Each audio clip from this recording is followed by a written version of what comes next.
Primero, Luis Herrero, enhorabuena por el decurso brillante del Castellón. Bueno, de Castellón y de Madrid soy líder en las dos divisiones. Sí. Porque el Madrid ya sabes que es líder en solitario. Sí, ya, yo quiero verlo esta noche. Tengo verdadero interés. Que al final resulta que la Copa de Europa, que la han hecho como quería hacerla la Superliga, está muy bien. Hombre, este es un formato estupendo. Dos partidos con Mourinho. O sea, qué bien, ¿no? No, tres, Federico, porque este es el doble partido. Sí, no, digo, no, es que el otro no quiero acordarme. Digo, los dos que nos esperan. No, aquel ya está descatalogado. Lo más bonito es cuando ayer le quita a Rafinha, Lamine Yamal, le quita el balón y tira al poste. Pudo meterle, si no es por Joan García, que no sé cómo se nos ha escapado ese portero, le mete 9. O sea, estaba como el día del Atlético. Sí, a pesar de que el otro día frente al Atlético cometió una pifia gorda en el primer gol. Pero digo el Barça como todo tal. Todo buen escribano ha hecho un buen. Bueno, y un portero, pues hasta alguna vez Courtois ha metido la pata, que yo no recuerdo, pero seguro. Algunos pero vamos, es igual. Cuando no tienes centro del campo ni tienes defensa, pues eres el Madrid. No, pero tienes que estar contento porque don Eduardo empieza a recordarse a sí mismo. Sí, ya lo ha dicho, no han visto el mejor Camavinga. Ayer vi cuando, yo le dije don Eduardo, luego ya me he quitado de Camavinga porque es muy amigo de Vinicius y el tiktokea y pero hace ahí tontadas. Tú has cogido una campaña anti-Vinicius completamente infundada. Como anti-Vinicius. ¿Te refieres al tío que echó al Xabi Alonso? No, me refiero a al tío que no se fue ni para decirle nada.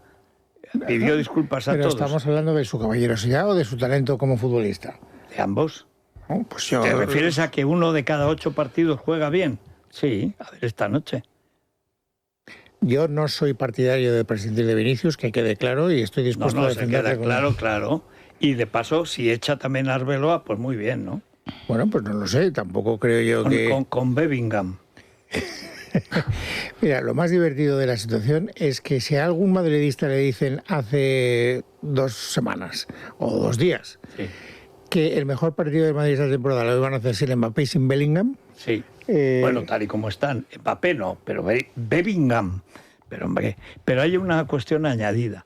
Claro, porque se atreven no tienen más remedio que jugar. No, pues ya meterá los goles en Mbappé. ¿Tú te acuerdas cuando nada más empezar el partido Ramos cometía un error, nos metían un gol y luego no hacía nada? Ya meterá a Cristiano. Efectivamente, Cristiano los metía de 3 en 3, de 4 en 4. Pero bueno, jugábamos fatal.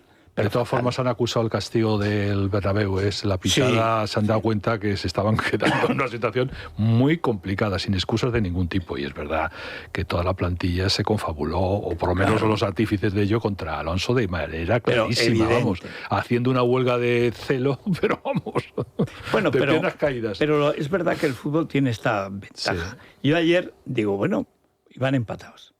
Digo, lo mismo pierden 2 puntos... ¿Cómo 2 puntos? No, yo no lo veo para no ver si meten gol y tal. Y digo, ¿se deja el liderato? Digo, a ver, efectivamente, ha perdido otra vez. Y otro baño de realidad. Sí. Como que los periodistas deportivos son un paso atrás en la evolución, pues son previsibles. Pero tienen todos los días que contar que es el comienzo del mundo y el final. O sea, es a la vez el Génesis y el Apocalipsis. Sí, y entonces es una cosa disparatada, pero cuando hay realmente expectativa, como hoy... Y el Girona tiene muy buen entrenador, que con recortes ha hecho un equipazo y ayer lo demostró. Eso se tiene mucho mérito. Lemar es el que estaba en el Atlético de Madrid, o es otro que se llama igual. Yo creo que había un Lemar en el Atlético el año pasado que a mí me gustaba mucho. Pues ahora me pones en duda, vamos. Sí. Bueno, vamos a... Bueno, vamos a ver, el presidente tiktokero está dando noticias a esta hora de la mañana, antes de que comience el Consejo de Ministros. Va a pedir al Ministerio Fiscal que investigue los delitos en las redes sociales X, Meta y TikTok que podrían estar cometiendo por la creación, dice, de la difusión de pornografía infantil mediante su inteligencia artificial. Va a invocar el artículo 8 del Estatuto Orgánico del Ministerio Fiscal. Dice el presidente del Gobierno que las plataformas están atentando contra la salud mental, la dignidad y los derechos de nuestros hijos e hijas. Y este es el argumento que va a utilizar el presidente del Gobierno para apelar a la Fiscalía a entrar en estas redes sociales. En esta sexualización delictiva al broncano que le dan 30 millones para que siga allí perdiendo ante el hormiguero. No, es que lo único que pregunta es cuánto lo han hecho la última vez.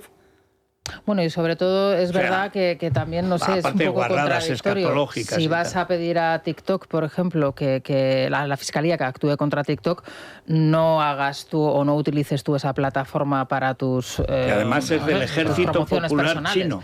Claro, o sea, TikTok es del ejército de Xi Jinping, cuyos coches vende Sánchez. Y luego es cierto que, digamos que hablar de la salud mental en estos términos como si fuese las únicas plataformas o la única cuestión que nos tendría que preocupar respecto a la salud mental y la adolescencia y la infancia, bueno, pues desgraciadamente si fuese tan sencillo, pues tendría una solución siempre fácil, otra vez ¿no? Pero lo es mismo. algo mucho más complejo. Sí, parece... Él lo que le preocupa, lo que él llamaría la pornografía política. Claro. La pornografía política son las revelaciones que se están haciendo. Estamos en el ¿Dónde está el Sánchez que dijo que si él tenía a alguien en su ejecutiva lo echaría a los 5 minutos, que no pagara impuestos porque la ejemplaridad debía ir 2 pasos por delante de la legalidad? Sí, ¿dónde está? Claro, para ocultar eso pues tiene que montar el aquelarre, que hizo ayer con Yolanda Díaz, y hoy volverá a lo mismo. Es decir, y el cabezón. ¿Y qué me decís del cabezón? Que dice, bueno, pues eso fue hace un tiempo, hace años ya, ¿no? Y mientras ponemos distancia, nos vamos otra vez a la India. Eso es. Y el siguiente viaje a China. Sí, hoy conocemos nuevos detalles, nuevos WhatsApps que está publicando El Español y que vienen a confirmar que Pedro Sánchez presionó en ese momento a José Luis Ábalos porque Air Europa no estaba cumpliendo los compromisos adquiridos. Es la segunda entrega de, pues esta Yo tengo un problema con la redacción, ayer, ¿vale? Con la redacción del Español. Yo creo que está al revés. Primero, la base... como estaba años con Pedro J, que te voy a contar a Paco, sí. Tal.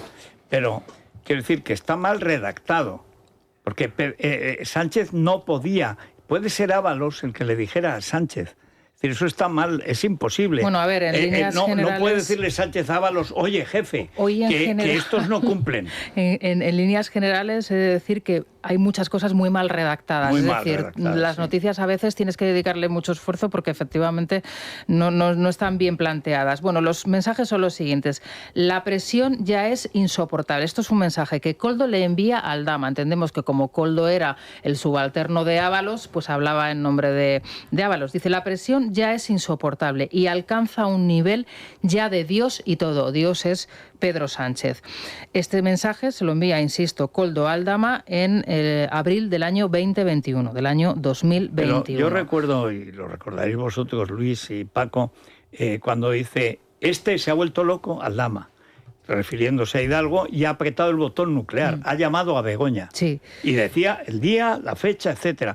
Begoña se reunió 2 veces con él en la sede de Globalia, y a los 3 días del botón nuclear, Sánchez firmó 475 millones de euros, que no es todo lo que dio más, pero eso lo dio de un golpe.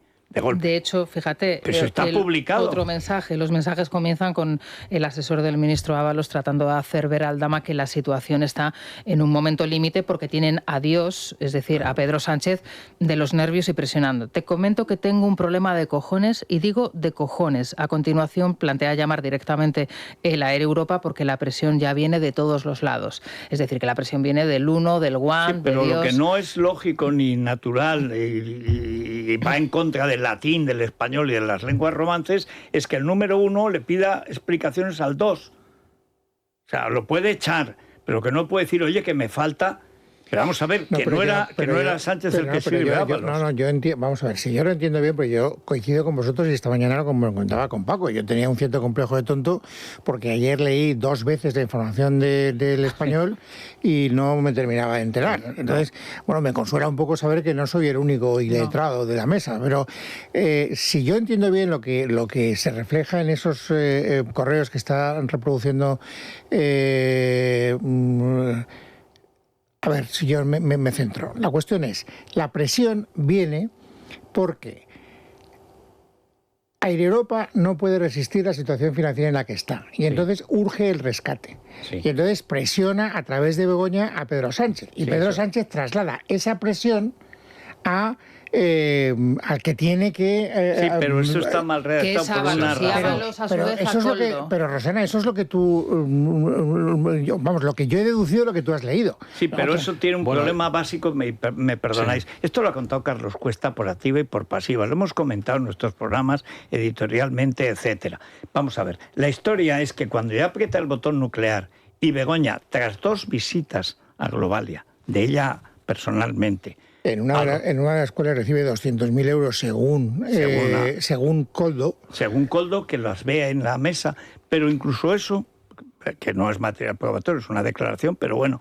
Pero la cuestión es que a los 3 días del botón nuclear, Pedro Sánchez firma y no necesita ningún compromiso, porque el compromiso lo tenía Hidalgo con los acreedores. Hay otro mensaje. Bueno, lo tenía con los acreedores, pero vamos a aclarar un poco eso, Federico. Él creó ese estado de necesidad, porque hay que recordar que la familia Hidalgo, es decir, se apropió de determinados beneficios antes de pedir la ayuda y el rescate del gobierno. Hizo un reparto de dividendos. ¿Y quién manda un correo a Koldo? Nadia Calviño. Exactamente, y esa fue la razón que Nadia Calviño aludió a esa circunstancia para no ir al rescate. Pero vamos a ver, la oposición, entre comillas, de Nadia Calviño o las reticencias que pudo tener Ábalos, como en el caso también de Plus Ultra, pero había un compromiso superior del presidente del gobierno. Duda, personal. Entonces, aquí la clave es, independientemente de que hay que explicarlo muy bien, es el papel del presidente del gobierno y que estos WhatsApp acreditan esa presencia, que ya sabíamos, evidentemente. Tú no le entregas como prenda para que tu mujer haga negocios un palacio de congresos, a la OMT, que ahora se llama Turismo Tampoco lo acreditan, porque si te fijas bien, perdona que te corte en ese punto, lo que sabemos es lo que Koldo le contaba al Lama, pero nadie podrá demostrar que eso responde exactamente a lo que hay de verdad otro mensaje, porque esto está hecho son como retales, y es verdad que a mí me suenan todos. Es complicado. Dice, el problema es que llevamos muchos meses y la presión ya es insoportable. Koldo al Lama. Pero vamos, a un nivel ya de Dios y todo. Se lo comentó Dios a José. José es Ábalos. Sí, claro. Entonces, claro, o sea, Koldo habla por boca de Ábalos, o entendemos que habla por boca de Ábalos, a Aldama, que es el intermediario a su vez con los Hidalgo. Pero no solamente es el intermediario, es el comisionista, porque él tenía una parte de sus ingresos, el 5%. Exactamente en función de que ese rescate se produjera. Sí. El problema es que Aldama era comisionista y comisionado del gobierno que participaba en otras Antes citábamos el caso clave, que no sé por qué ningún juez la ha llamado, de Nadia Calviño. Después de eso, cuando llega el momento Sánchez, ella también le escribe, no se recuerdo a quién, alguien de menor entidad, pues sería, si no cuerpo, pues sería cuerpecillo, y dice, bueno, ahora hay que correr y hay que hacer esto a toda velocidad, porque aquí no se ha hecho nada, no se han cumplido los trámites legales, ni en la petición de ayuda, ni en la concesión. Y ya una vez que firma Sánchez, tienen que ir posteriori arreglando Es que, Federico, las reuniones para el rescate de Plus Ultra se hicieron antes de la solicitud. Bueno, y de Europa. Antes de la solicitud. Aquí, claro, aquí tenemos un papel, el papel fundamental que tiene Sánchez, tanto en el rescate de Europa como de Plus Ultra. Hay que recordar la conversación cuando Zapatero se reúne en el despacho con Ábalos y le dice, oye, hay que rescatar. Ábalos parece que hace algún mohín de resistencia al respecto y dice, no te lo estoy pidiendo yo, te lo está pidiendo el presidente del gobierno. Y Ábalos llama a Pedro Sánchez y le dice, hágase, efectivamente. Sí. Por tanto, ese papel. Yo lo que veo de estos WhatsApp, que lógicamente hay que interpretarlos y hay que dedicarle mucho trabajo para tratar de traducirlo. Va del 20 al 25, claro, del 25 hay que traducirlo, al 24. Es, digamos, las pruebas de la participación directa, que no puede ser de otra manera, porque todo eso pasa por el Consejo de Ministros presidido por Pedro Sánchez, para favorecer los intereses de los amigos y los intereses privados y del propio... Pero el presidente del gobierno tiene que aprobar y firmar, rubricar un documento que le presente el Ministerio del Ramo, que en este caso era Transportes. Sí, claro. Entonces, la presión se supone que es que me traigas la puñetera cosa que tenemos que aprobarla, pero si no me la traes no la puedo aprobar. No solamente le dice, vamos a ver, no solamente cuando en el caso de Plus Ultra la Resistencia, sino que le dice, llama a María Jesús Montero y que ella te ayude a la tramitación a través de la SEPI. Claro. Efectivamente. Que es el momento en que Nadia Calviño se espanta, sí, porque aquello es todo una irregularidad. Pero todo continua. eso que estáis contando y que todos hemos leído, efectivamente, lo deducimos porque siempre alguien habla en nombre de otro y le traslada esa versión. Lo que te quiero decir es que Sánchez podrá llegar cualquier día y decir, oiga, yo no soy responsable de lo que dijera Koldo Aldama invocando que yo he dicho, dejado de decir. Luis, hay una cosa fundamental. Es que el presidente del gobierno pone la firma ahí. Esa es la clave. Bueno, y que el presidente del gobierno no se comunica con Koldo, es el móvil de Koldo. Pero los mensajes de una Koldo, cosa, claro, entonces... yo lo imploraría, ¿verdad? Aparte que hay que saber redactar. Una época en que había hasta en el ABC correctores de estilo, no ya de errores, de estilo. Pero la cronología es fundamental para establecer si hay un quid pro quo, para ver si actúa Menganito y el otro, con el motivo, la oportunidad, etcétera, comete el delito. Si tú vas saltando del 20 al 25, del 25 al 21 y tal, te pierdes, y eso un juez lo que hace es, esto es un lío. Porque aquí la gran cuestión es esto, cómo se integra en la investigación. La investigación... Pero el procedimiento es otro, porque lo que sí que dice la información del Español es que todos esos emails que están dando, todos esos WhatsApps, los tiene la UCO.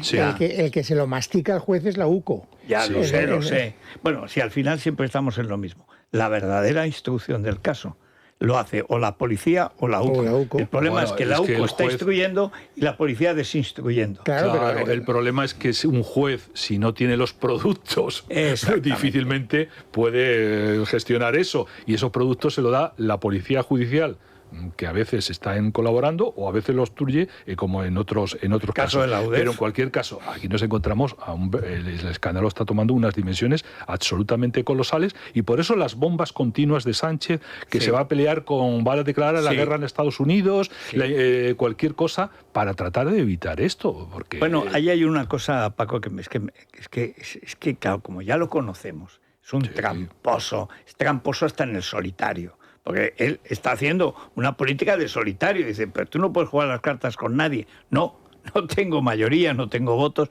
pero estoy montando el bululú todos los días. Es decir, lo que me parece interesante del Español es que actualiza el caso más gordo de corrupción personal de Pedro y de Begoña, que es el de Europa, sin ninguna duda. Luego llegan los hidrocarburos, que es más... Estamos hablando de 1.000 millones de euros, una cosa así. Estamos hablando, al final se llevaron más de 1.000 millones los Hidalgo, 475 de una tacada que en ningún país, por supuesto en ninguna empresa española, se ha llevado tanto. Pero es que esto se había dejado trasconejado. Estamos siguiendo otras pistas. Y esta que es la clave, porque demuestra la implicación personal del profundamente enamorado y la profundamente catedrática, que es una estafa desde el principio hasta el final, te lleva otra vez al comienzo. ¿Cuándo empieza esto? Nada más llegar al poder.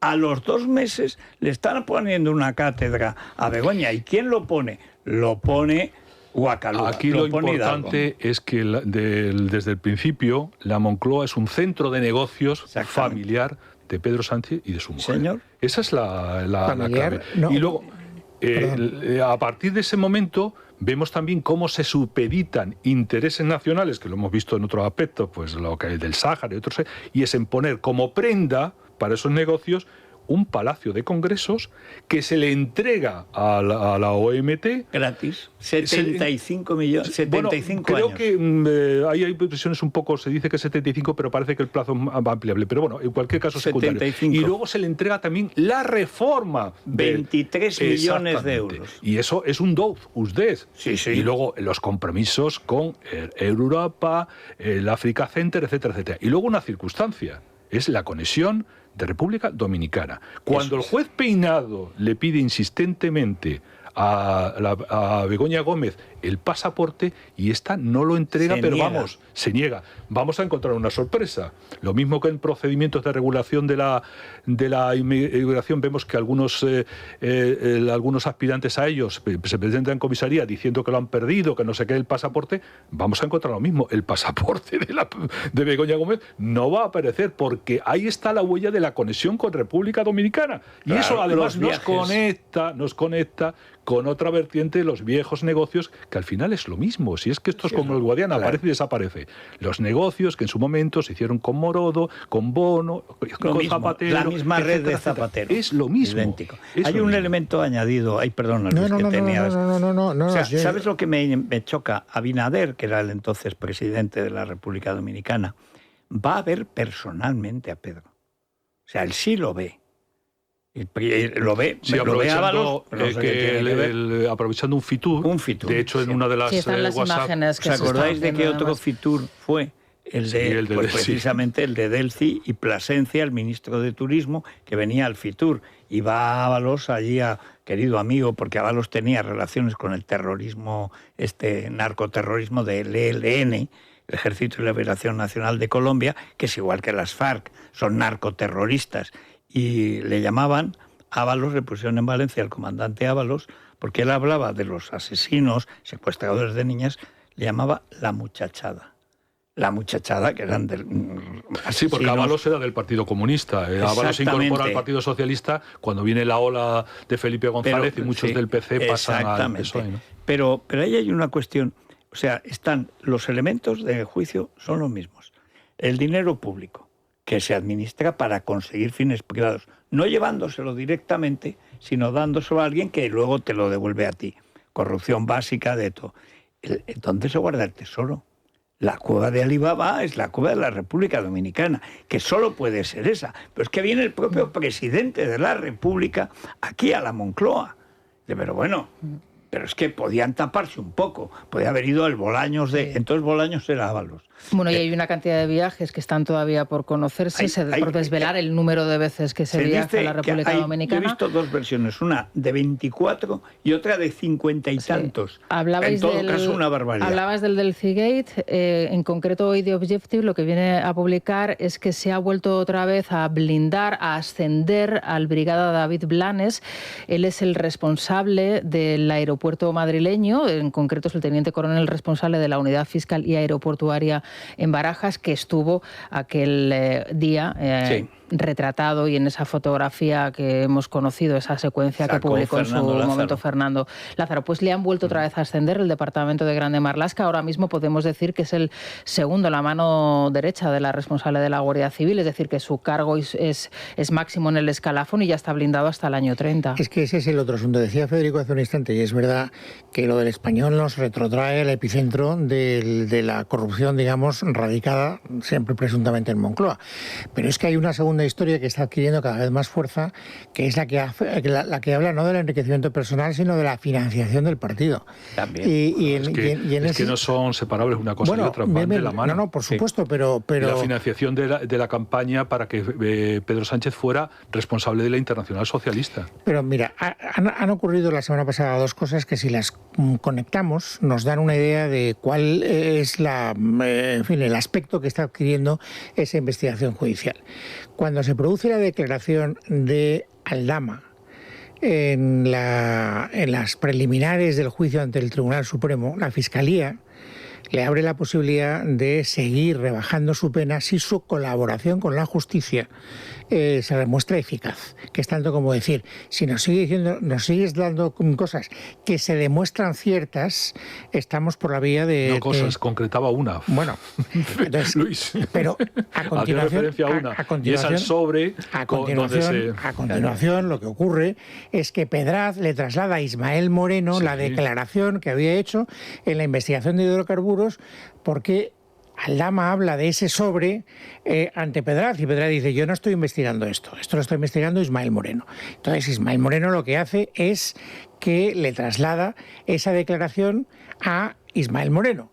Y lo que publicaba esa ayer... y la de Carmen Pano y el conductor diciendo que habían estado en la sede... Lo que publicaba ayer en Libertad Digital Miguel Ángel Pérez es que ya en el entorno de Aldama se daba a entender que, o se reconocía que ese sobre se le iba a dar a través de Choclán al juez. Y eso es lo que abre el otro frente. Claro, porque... Es que además hemos hablado muchas veces de Choclán en ese sentido. Es evidente que hay un acuerdo. Cuando le pegan 3 tiros al coche de Aldama, él está en la cárcel y quiere salir a toda costa. Empieza a negociar a través de Choclán con Luzón. Claro, Luzón no es el escafandro. O sea, Luzón es la Fiscalía Anticorrupción, a diferencia de la Fiscalía de Sánchez. Y entonces siempre se dijo qué garantías tenía Luzón para alguien que está pidiendo salir de la cárcel porque piensa que lo matan. Y entonces se produce una visita, yo siempre insisto, porque demuestra la catadura de esta gentuza y el nivel criminal a que han llegado. Va Baltasar Garzón a ver a Pedraz, que era su antiguo pupilo, para que impida eso y que no lo deje salir. Y Pedraz, que en otro tiempo hubiera hecho lo que dijera Balta, pues dice que tiene unas diligencias previas, que no puede entrar. Claro que puede entrar, lo saca al día siguiente, porque el acuerdo con Luzón ya está. La colaboración se ha producido. ¿En qué términos? Lo hemos ido viendo. Todo lo que había denunciado Aldama se ha ido cumpliendo religiosamente. ¿Qué falta? El terreno gordo. De la mascleta falta el último y por eso Bumba, Pedrad le que da la es libertad provisional. Hidrocarburos. Y en hidrocarburos, además, hay alguno. Yo cuando veo a Víctor Ángel Víctor, hablar como si estuviera libre de polvo y paja, a ver, Víctor Ángel, o sea, que todo pasa por Canarias, que hidrocarburos pasa por el permiso y la complicidad del gobierno canario para que llegara el petróleo de Venezuela y se fuera directamente a Rusia sin pasar por los trámites aduaneros. Aldama se pasó porque se ahorró el IVA y lo pillan por ahí. Era un movimiento de más de 1.000 millones, 120 tocaba pagar el IVA, no los pagó y por eso está en la cárcel. Pero claro, el movimiento es mayor. Lo de hidrocarburos iban a hacerlo fijo, era una estructura permanente y ahí están, por supuesto Sánchez el primero, si no de qué, pero está también el gobierno socialista de Canarias y toda la trama. Y al fondo siempre Delcy. Al fondo siempre es el petróleo de PDVSA. Pero ese petróleo, si le quitas las formalidades aduaneras y de impuestos que hay en Europa, pues es que dobla el valor. Por eso los papelitos estos, que además creo que tienen una forma de papelitos, que es el que te da acceso a, 1.000 barriles de lo que sea. Eso están, y además creo que tienen una manera de doblarse muy peculiar. Yo qué sé, pues cosas de ellos. Pero están.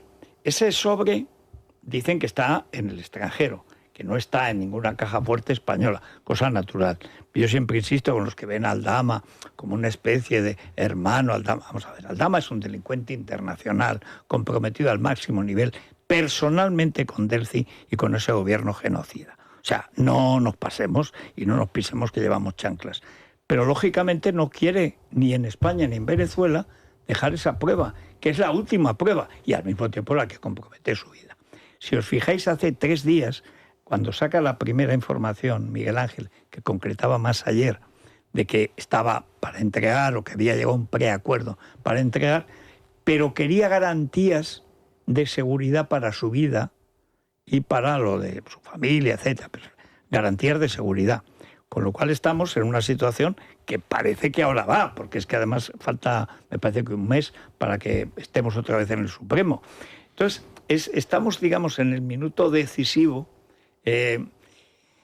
y la verdad es que no se sabe qué va a pasar. Yo reconozco que, a diferencia de los que creen que con Aldama todo es seguro, tengo mis cautelas. No, yo también las tengo. Sí, bueno, yo creo que hay que tener, lógicamente, todas las cautelas, pero es verdad que los pasos que está dando son muy sólidos y avalados siempre por el fiscal, por el juez y que al final terminan ratificándose en los hechos. Sin duda. Eso es así. Pero estamos ante la figura, digamos, clásica del arrepentido, o si no arrepentido, por lo menos alguien que busca pues paliar la condena que le va a caer colaborando con la justicia. Y reconoce los delitos. Y en eso está así. Él decía que tenía el documento, hay fotos del documento que hemos visto reproducidas al respecto sobre el sobre. Hay fotos del sobre, no del contenido. No, del sobre, sí, del sobre.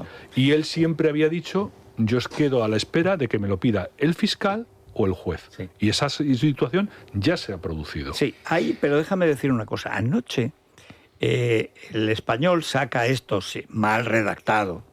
PDJ otra cosa no, siempre ha redactado bien, eso hay que redactarlo bien. Y la cronología, clara. Pero la noticia no es de Pedro J. Si algo en un medio que dirige Pedro J no es de Pedro J, alguien se ha equivocado aquí. Pero claro, no está redactada por él. Bueno, estaría bien redactada, ya digo, claro, Pedro J redacta bien, pero es el que lo decide. Pero se produce un fenómeno anoche, esto lo publica el Español a las 8. A las 9:30 hay una nota del abogado de Koldo que se publica, que nadie hace caso, porque no se le hace mucho caso al abogado de Koldo, digo que se siente indefenso, que... Es una abogada. Una abogada, exactamente, que dice que es que las filtraciones... Una abogada muy vinculada al Partido Socialista. Esos mensajes solamente pueden llegar por vía de la abogada, en este caso, o la UCO. Bueno, no, en principio, según la información que publica el Español, que ahí sí creo que me alcanza la redacción, lo que habla es que son de la UCO. Por eso digo que hay dos opciones, o la abogada o la UCO. Porque hasta ahora Koldo... Que los tiene la UCO. No dice que son esos. ¿Quién puede filtrar esa información? Hasta ahora, ¿la abogada o la UCO? Koldo había reclamado tener esos... acceso a los móviles. Acceso a los móviles donde aparecían, en teoría, esos WhatsApp. Pero como y claro, ahora él no los puede controlar. De ahí la reacción de la abogada, que insisto, es una abogada que tiene una alta vinculación con el Partido Socialista. Mira, otra maniobra a ver si invalidan la instrucción. Es decir, esto lo filtra el propio Koldo para luego quejarse, estoy indefenso. ¿Por qué? ¿Es así? Pues no lo sé, pero lo han intentado ya tantas veces. Además, la nota está mal redactada también. Era una nota... así como liosa. Porque... Bueno, ha llegado a pedir el polígrafo. O sea, bueno, ya, pues eso es como si digo yo, oye, yo lo que quiero es que la Virgen del Tremedal, por medio de alguien, de un diácono, actúe. Es que aquí legalmente no opera. Aquí el polígrafo no existe. Existe el polígrafo de Conchita. Existía el último, y antes el que destruyó Jesús Gil, que tenía Julián Lago, en aquel programa maravilloso que cuando se lo pusieron a Jesús Gil, hizo ¡plac! Se quemó el polígrafo y salió herido el israelí que lo manejaba. Pero son procedimientos distintos. Ella ha pedido el polígrafo y el careo en la causa que se instruye en el Supremo, que son las mascarillas. Y todo lo que estamos contando ahora no son las mascarillas. No, pero es la misma abogada. Claro, la abogada la abogada es la misma, pero a lo mejor en este procedimiento no pide el polígrafo. Era un poco una butada. Forma parte de la estrategia de... Pero me llama la atención... enmerdar el terreno de juego, como pidió la recusación de todos los que le van a juzgar prácticamente, ¿no? Pero me choca la poca entidad, digamos, a diferencia de Choclán. Bueno, pues Choclán será el mejor penalista o el tercero, pero en fin, está en la élite.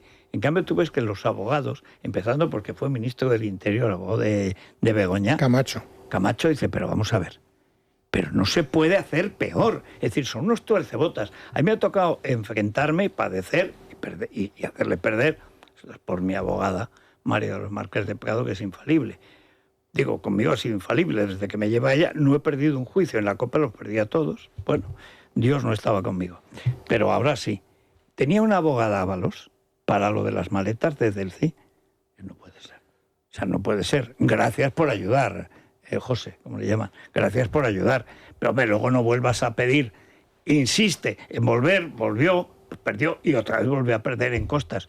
Tenía un nivel que era, como te diría yo, pues de Santa Olalla. O sea, dice, pero vamos a ver, esta tía sabe. Yo le estaba hablando de términos puramente filológicos. No entendía nada. Pero vamos a ver, si yo digo que hay alguien, que además fue Ana Oramas en las Cortes, ha dicho eso, yo no estoy diciendo yo que Ábalos recibía algo. Lo ha dicho la señora Oramas y tú veías que no lo entendía, que yo estaba citando una cosa que ha pasado en las Cortes, que es pública. No soy yo quien lo dice una diputada. No, diputada, ahí se... Y por supuesto perdió los dos juicios, no tenía ninguna razón, pero en todo caso lo que había en las maletas del CI lo sabía el querellante, no el querellado. Bueno, no lo entendía. Y luego yo daba vueltas y digo, bueno, claro, el dinero que ha perdido será también nuestro, de los contribuyentes. No te quepa la menor duda. Pero es que no tienen mejores abogados.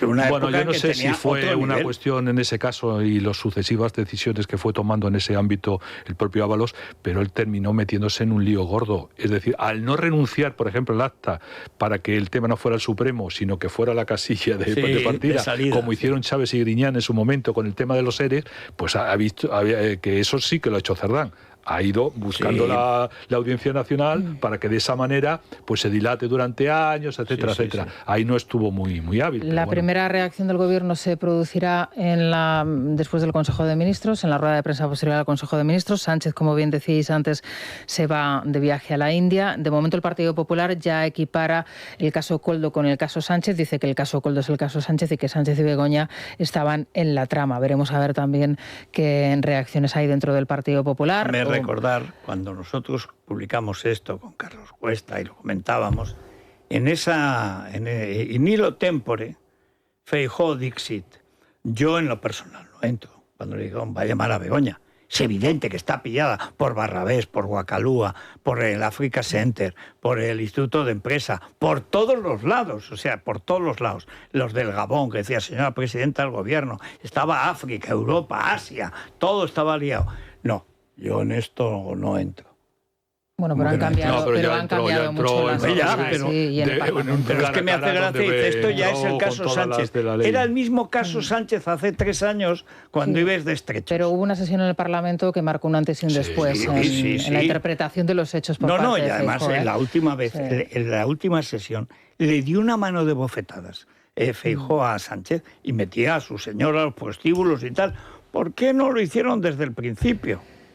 Más vale tarde, pero todo ese es el retraso. Lo que está saliendo ahora estaba desde el principio. Empezaron a robar el primer día, pero entre la pandemia, unas cosas y otras, el cambio también en la oposición. Es difícil y sobre todo verlo desde ver el agua que trae el río cuando nace. Pero es que ahora mismo es muy caudaloso. Ahora lo percibe todo el mundo. Ahora tiene mucho sentido. Mira, vi el Ebro de Zaragoza, parecía el Nilo. Ayer. Bueno, el Duero estaba tremendo ayer, ¿no? Bueno, pero todo, pero es que Guadalquivir, es que están todos los ríos. Que había, leí, pues como algo así como 70 kilómetros, o sea, era un gigantesco charco, pero es que el Ebro, que es el más caudaloso de España, si se desborda, ese sí que pasa por el centro de Zaragoza. Imagínate la cantidad de agua que se va a desperdiciar en el delta por no haber trasvase. Y yo que soy valenciano, lo tengo que mirar con... El problema, Luis, es que ahora tenemos un problema añadido de trasvases, que es la situación de los trasvases, que están en una situación... Bueno, como el Tajo Segura, difícilmente... que ha tenido que ir al alcalde de Albacete, que alguien voló para que pudiera irse. Pero fijaos... Ahí me encontraba, Federico, un ingeniero que decía que hay determinados embalses que no han abierto las compuertas porque temen que no las puedan volver a cerrar tal como está el estado, Y vimos en la Dana que una de las presas cruzando los dedos porque si se hubiera roto como amenazaba hubiera sido mucho peor. Publicó Libertad Digital, de un ingeniero, no sé si jubilado o que ha sido pues de los, digamos, del colegio de ingenieros o similares, decía, las presas en España no han tenido un mantenimiento adecuado desde hace 30 años. Y en los últimos años, que claro, llueve sobre mojado, etcétera, la situación es dramática e incidía en eso. En estos momentos no se sabe qué es peor, si dejar que a lo mejor la presa se lo lleve el agua o abrir y que se lo lleve el agua también a la presa. Es decir, porque no se sabe en qué estado están. Hace años que nadie las mira ni las cuida. Sí se sabe, Federico. El problema es que esos informes se están tapando y luego se está produciendo, hablando anoche con uno de los ingenieros, Jesús Contreras, que forma parte de ese tema, lo que decía es que los ingenieros están siendo desplazados por los políticos en todo este tema. Totalmente. Con un añadido, que muchos ingenieros se están pidiendo el traslado porque no quieren, viendo lo que está ocurriendo, que les hagan responsables luego de esas roturas.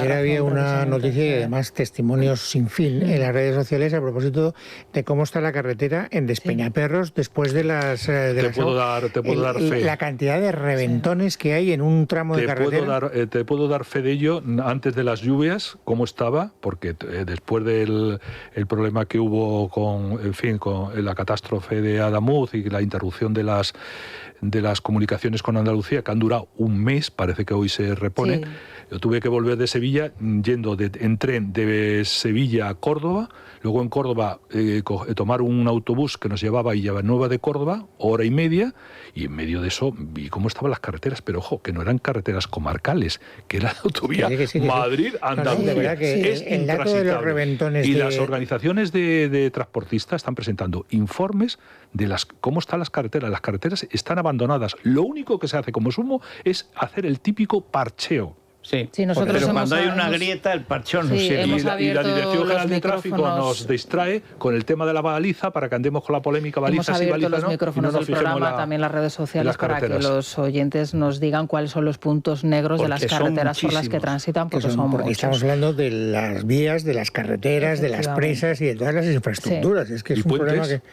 Claro, pues yo conocelo hoy al Movimiento Ciudadano Teruel existe. Porque ayer... Ya te he escuchado, sí. Tú sabes, claro, como Internet no te da rienda suelta, me he leído en el diario de Teruel, estas cosas del paisanaje tienen sus obligaciones, un interminable artículo contando el minucioso estudio que ha hecho estos tíos, que son los primeros que hicieron y los únicos que a lo largo de la campaña electoral se han mantenido denunciando la corrupción de Forestalia, Sumerzolia, etcétera, etcétera. Y este es un tipo joven que ha presentado un informe que abunda después de que dijeran que han sido concesiones ilegales. Pero están pendientes a ver qué hace el gobierno de Aragón, que no se sabe cuál va a ser el gobierno de Aragón. Bueno, pues hace un informe de todos los trucos que hacía y permitía el INAGA. El INAGA hacía lo siguiente. No te puedo dar, porque el informe de impacto ambiental es vergonzoso, pero pídeme más datos para que yo te diga lo que tienes que hacer y que te dé... Entonces, se lo daba, decía, bueno, pues en este aspecto de la protección avícola falta una cosa. ¿Qué pasaba? Porque luego al final, aunque te dieran el permiso, pues las aves caían, pero en fin.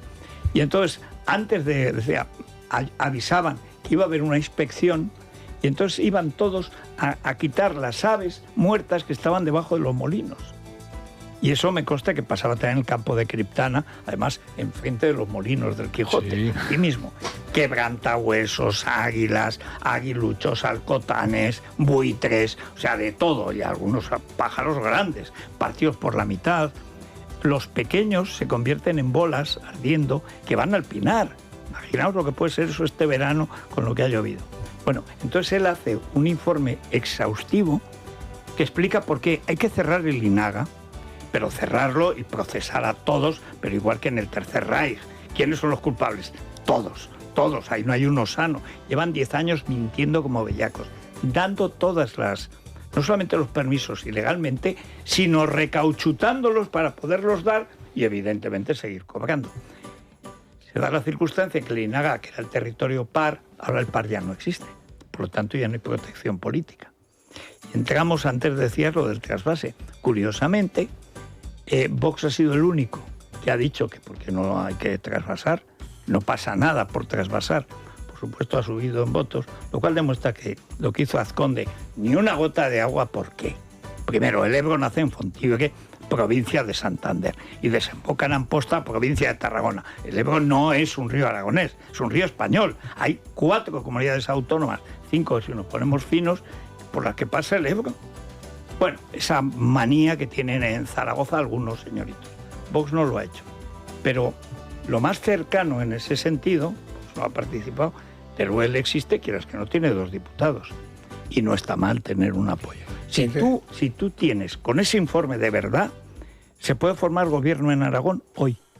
Porque hay tanto. Lo que tienes que desescombrar, que Vox queda muy bien, Azcón quedaría divinamente, solo con leer el diario de Teruel. Yo entiendo que es trabajoso, pero yo le mando. De todas formas, yo creo que hasta las elecciones en Castilla y León no va a haber ningún tipo de gobierno. Es que es lo que me temo. Y en Castilla y León dirán que en Andalucía. Pero vamos a ver, Federico, tú le vuelves a mandar con la cera a un tipo que le hace un informe estupendo que demuestra que está en plena forma, que no necesita ningún tipo de necesita, pero se han perdido hasta la tesis y la antítesis. Sí, perdona, Luis, hay que dárselo a quien lo necesita y a quien demuestra una carencia. Porque es la provincia de Teruel la que lo necesita, que el único que se acuerde es estos que han perdido un diputado, además. Pero hombre, encima de esto han quedado los leones, los vástagos de León. Hoy se lo tenías que haber dado a Flick. ¿Quién necesita Colacel? ¿Flick? No, yo veo muy bien a Flick. Me gusta que siga en esa línea. Han escrito una carta contra los árbitros. Los compraárbitros le han escrito a los árbitros que a ver si los tratan bien. Hombre, eso es que este mes no habéis cobrado. No habéis pagado, claro. Flick, mira, como todos, cuando dice el severo alemán, no sé qué. Aquí el único alemán sensato que hemos tenido era Toni Kroos. Pero bueno, también se lo podríamos mandar a la nueva consejera de Educación madrileña, que de esto no hemos hablado. De repente Zarzalejo. Ayer... Bueno, que era la venir... segunda de Viciana. Sí, claro, pero Creo es que vino aquí una intervención parlamentaria muy buena. Viciana vino aquí. Y Zarzalejo, no, Zarzalejo aquí no ha estado. Pues será ahora, que lo había en la no, asamblea. Zarzalejos fue la que interpeló cuando estuvo en la Asamblea de Madrid Begoña Gómez. Claro, Eso, sí. había sí, que un... fue, además lo tenía muy preparado. Sí, había un trabajo que implacable, hacer y no se ha hecho, con la ley de universidades, con algunos proyectos que estaban pues comprometidos y de momento no. Así que nada, así como quien no quiere la cosa, a cortar cabezas. Sí, es que a Teruel y lo poco que nos dan hay que repartirlo, ¿te das cuenta? Siempre. Venga, y nos traicionan los del maestrazgo, qué vergüenza. Colacel. ¿Qué tal? Muy buenos días. La piel es el espejo de nuestra salud interior y no hay que esperar a que notemos la sequedad, el descolgamiento o las arrugas. Debemos actuar antes, actuar nutriendo desde dentro para atajar los signos prematuros del envejecimiento. Y qué mejor que esta época del año para regalarnos este tipo de nutrientes y unos nutrientes que vamos a encontrar en Colacel Antiox de Mundo Natural. Y es que Colacel Antiox nos aporta colágeno hidrolizado puro de alta absorción, antioxidantes como el resveratrol, el estrato de granada y sobre todo la vitamina C que contribuye a la formación de colágeno para que nuestra piel lo note. Es tan potente que una sola toma diaria equivale a 3 envases de cualquier otro producto. Así son en Mundo Natural, así que pregunten a su farmacéutico dietista, llamen al 914460000. También pueden consultar en la web www.parafarmaciamundonatural.es o en la aplicación móvil de Mundo Natural. Mundo Natural. Es la mañana de Federico. Con Federico Jiménez Los Santos. Bueno, por ahí hay mucho tonto, hay una república entera, pero en el Corte Inglés hasta los días son listos. Claro, Señor, sí, claro. los Smart Days, Claro. pero solo quedan un par de días. Y además con financiación 100% del Corte Inglés, 15% de descuento adicional en las mejores marcas de electrodomésticos y un 20% en electrónica. Y lo puedes financiar todo fácilmente, hasta en 12 meses con la financiación 100% del Corte Inglés. Y todas las mejores marcas, LG, Asus, Google, Realme, Huawei, Smex, Sage, Hobot, Bissell y muchísimas más. Smart Days, la compra inteligente, hasta el miércoles 18 de febrero, solo con la tarjeta del Corte Inglés, por compras superiores a 200 euros hasta en 12 meses. Financiación ofrecida por Financiar al Corte Inglés, sujeta a aprobación. Consulta condiciones en elcorteinglés.es. Antes, perdona, nos vamos a ir a la pausa, pero ¿qué dijo ayer exactamente Cabezón? Porque Cabezón... Cabezón nada. Cabezón no, hay una información... Sí, dio un comunicado. Bueno, hay una comunicado. información, sí, que Pero se puede leer en el Confidencial. Eso se da una rueda de prensa. Que la firma Marisol... Ya digo que se debería dar una rueda de prensa. Marisol Hernández publica una información en el Confidencial, que es el periódico El Digital que publicó la noticia al respecto y reproduce parte de ese comunicado. Se escudan que son actividades privadas que realizó hace 16 y 18 años, que no tenía cargo público alguno. En cualquier caso, él obtuvo el respaldo del gobierno desde primera hora de la mañana con el ministro Torres, Ángel Víctor Torres. Hoy hablan de la implicación, hoy la siguiente información que aparece en el Confidencial es que los documentos de Hacienda acreditan la implicación de Borja Cabezón en la trama de los testaferros y sociedades pantalla, ya que aparece el bufete ya condenado, el bufete Numaria, que sabéis que fue condenado recientemente a 80 años de cárcel por fraude fiscal, Fernando Peña, el dueño del bufete, y aportan el documento de la agencia tributaria donde efectivamente aparece esa empresa interpuesta. ¿Y de qué fecha? Pues 2006, hace un montón. Probablemente está prescrito el delito fiscal si se cometió. En un cargo tan importante. No, por supuesto. La Secretaría de Organización siempre es lo mismo. Sí, en un cargo tan importante, Federico, y una persona tan directamente vinculada a Pedro Sánchez. Vamos a ver, porque la relación entre ellos es muy íntima y él ha ido cayendo de pie en muchos de los sitios donde ha terminado. Hasta siendo embajador del COVID, que supongo que eso tendría, no sé si tendría pasaporte diplomático, habría que verlo al respecto. Que, por cierto, y luego el empeño ninguno... que tuvieron en su día, y ayer el alcalde de Madrid pues hizo algunas declaraciones al respecto, que fuera el responsable de la Casa de América, en el que Sánchez y sobre todo Iván Redondo, que entonces era el jefe de gabinete, se empeñaron en que tenía que ser, aunque no fuera diplomático, etcétera, etcétera, como era embajador del COVID sin tener mayor capacitación. Es una persona muy vinculada, que Sánchez lo desembarcó para que fuera realmente, tras la caída de Santos Cerdán, fuera el verdadero secretario de organización. Porque Rebeca Torró, por mucho que diga, por mucha nocilla que tomara en su día viendo a Felipe González, y a partir de Felipe González que dijo que quería ser política, pues evidentemente no era la persona directamente de Pedro Sánchez en la Secretaría de Organización. Con lo cual volvemos otra vez en cascada. Todos los que llegan ahí han terminado de una u otra manera salpicados. En la nota que publicó ayer Cabezón, la parte más oscura, en mi opinión, es cuando él en un momento determinado dice que nunca fue requerido por la agencia tributaria para como diciendo, a mí me han investigado y no hay nada que tal.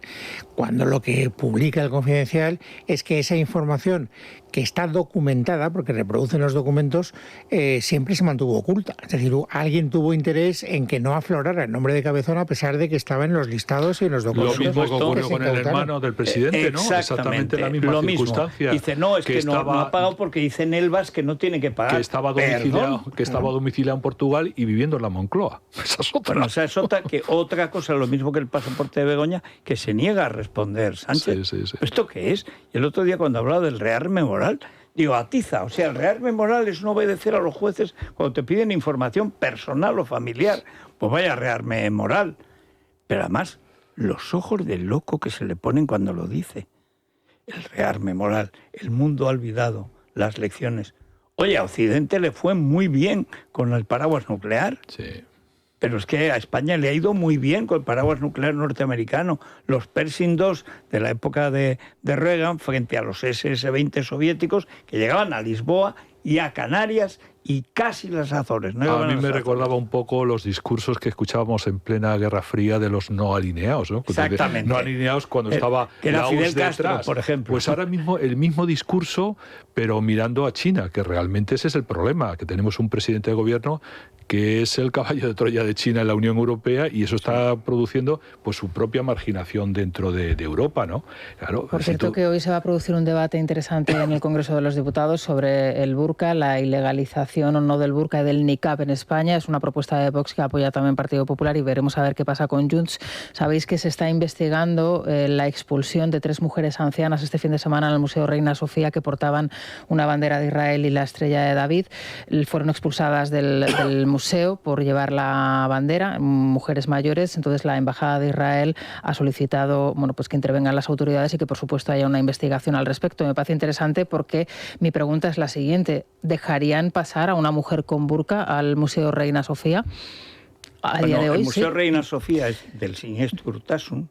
Ahí había un siniestro sujeto que dice que a los museos hay que descolonizarlos. Sí, ahora tiene un nuevo director. Romperlos, pero es el primo hermano del otro Cenutrio. Urtasun es un sujeto que resume lo peor de la evolución occidental. Este tío se negó a condenar a Putin por secuestrar decenas de miles de niños ucranianos y luego desperdigarlos por Rusia. Y Rego, la ministra también. Exactamente, la Cisjordana. Pero es que esta historia, yo estoy siguiendo lo que está pasando en Francia a raíz de los papeles de Epstein. Es asombroso. Y hoy precisamente El Español publica una repugnante crónica que ni en público lo habían publicado. Han matado a palos, a patadas, a un muchacho que pertenecía a un grupo católico ultraderecha. Dice no menos de 600 veces el articulucho que publica El Español, que es de vergüenza. Hasta en Egin les parecería excesivo. Lo publica El Español hoy, que quiere se pasa a la ética. Mucha polémica con la palabra ultraderecha últimamente en la prensa. Bueno, es que aquí dice ultraderecha y lo hoy hay un periódico de la mañana que prácticamente en todas sus titulares aparece la misma palabra. Hablando de Sánchez, hablando de... Bueno, pero voy a lo que está sucediendo. ¿Qué está sucediendo? Primero, está identificado, que no quiere decir preso. No ha sido detenido nadie porque no se les ha encontrado. Pero ayer, precisamente, PDJ era periodista. Ayer, el Procurador General de la República anunció que la Joven Guardia, que eso es un grupo político, aquí ligado a Podemos, que está dentro de la Francia Insumisa, de Mélenchon, y va a ser investigado por este asesinato como organización de malhechores, asociación de malhechados, que llamamos aquí. Malfaiteurs, que se dice en francés.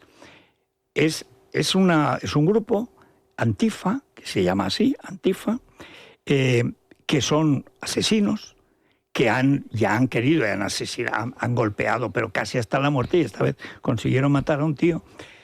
Que había un grupo que protestaba pacíficamente porque había ido una islamista dentro de estos de la Francia Insumisa, lo digo porque lo que decía de Israel, qué diferencia, a defender a Hamás en la Universidad de Ciencias Políticas de Lyon. Entonces son alumnos, este era de Filosofía y de Matemáticas de la Universidad de Ciencias Políticas, de la Facultad en Lyon, estaban en un grupo que protestaba porque iba esta, pues eso, antisemita, anticatólica y tal y cual. Fueron a por él, lo persiguieron, lo aislaron, le machacaron, lo patearon, y está identificado el secretario parlamentario de uno de los parlamentarios de Mélenchon. Está identificado. O sea, al parecer, el escriba de Pedro J no sigue los medios franceses. Está identificado con nombres y apellidos. Otra cosa es que lo puedan pillar. Y desde ayer, la propia Francia Insumisa está sometida a una investigación como asociación de malhechores por albergar, proteger y ampliar o fortalecer o blindar la actuación criminal de ese grupo que se llama Joven Guardia. Con un diputado, y su mano derecha aparece pateando al muerto. A mí lo que me ha sorprendido... O sea, todo esto, las juventudes del Partido del Trabajo, el Joven Guardia Roja. Exactamente, ¿no? Lo que me pues se llama la Joven Guardia, es lo mismo, exactamente. De la noticia que hoy se va a producir en el Congreso es cómo puede haber partidos políticos, la mayoría del arco parlamentario de la izquierda, que vote en contra de la prohibición del burka, que es una cárcel para 22 millones de mujeres en Afganistán, y que expulsen a 3 ancianas que llevan su bandera de Israel y su cruz de David. No sé, me parece que qué le está pasando a esta sociedad para que esto suceda. Bueno, que la izquierda es antisemita. Dio una explicación esperpéntica. Decía que el votar contra el burka, etcétera, etcétera, era recluir en sus casas a las... Pero sí, vamos a ver si... Bueno, y que era una vestimenta tradicional, decía ayer el País. Básicamente era la descripción que hacía del burka. Hay que decir que también en eso el Partido Popular no es muy coherente, porque ese debate en algunos lugares se hizo y el Partido Popular votó en contra de la prohibición, por ejemplo en Murcia. Pero del velo. No, el velo fue en Madrid. Del hijab. El hijab está ya prohibido. El hijab está prohibido en hasta 3 institutos de Parla. Sí, lo sé. No, pero insisto, el debate del pañuelo se produjo en Madrid, pero en Murcia era el burka. Ahí hay una votación que además ya se encargó ayer Vox de recordar. Bueno, pues y yo tuve la preocupación de contrastar. De hecho, me parece que va a haber una dúplica de votación en la Asamblea de Madrid, con algunos variantes que claro, porque no se introduce el hijab, no está en esta propuesta que hoy presenta Vox en el Parlamento, que muchas personas creemos que se tendría que poner, pero la realidad es que, bueno, si corrige en la Nacional el error del partido en Murcia, perfecto, porque... Bueno, hay una cuestión, esta es una cuestión tan de fondo, que cuando esta mañana escuchábamos o oíamos, alguien dice, no, pues esos son debates ya... ¿Cómo? O sea, el problema del Islam en Europa era grave antes, ahora es gravísimo, unido a la inmigración ilegal. Es el gran problema en Europa. Lo que ha ocasionado ese tifón, ese cambio total de mayorías parlamentarias en todos los países de Europa, del este y del oeste, está siendo el Islam y la inmigración ilegal, que son inseparables, especialmente en Francia, en Alemania, en Gran Bretaña, en Italia y en España, por supuesto. Esto está superado, porque lo digas tú, está superado. Estos dicen, no, de eso ya no se habla, que no se habla. De hecho, Alemania no ha superado todavía el error que cometió la canciller Merkel, mamá Merkel, como la llamaban, y ahora mismo la crisis que está viviendo. Alemania viene de ahí, que una decisión, en principio, humanitarista por, digamos, acoger a los que huían de la guerra de Siria. Pero claro, detrás de esos venían otras, estaban las mafias. Y eso ha producido en Alemania un cambio social, cambio político y la proyección de la alianza por Alemania, ¿no? Yo creo que Merkel es la tía más nefasta que ha habido en la política europea en los últimos 25 o 30 años. Una tía espeja, siniestra. Si, como agente del Kremlin, ríete de Reuter y de todo esto. Esa sí que ha sido mala de solemnidad. Y recuerdo cuando ella presume de que Alemania puede insertar e integrar perfectamente cada año 1 millón, que cuando los primeros sirios que llegan se quedan mirando a la cámara y hacían así. Sí, terrorífico. Como si... Pero claro... Pero vamos a ver, que eran islamistas. Sí, con las mafias, por supuesto. Aquí estamos contando que la policía acaba de alertar al Ministerio del Interior de una nueva ruta de acceso de ilegales que vienen desde el Reino Unido por el Canal de la Mancha a Francia y España.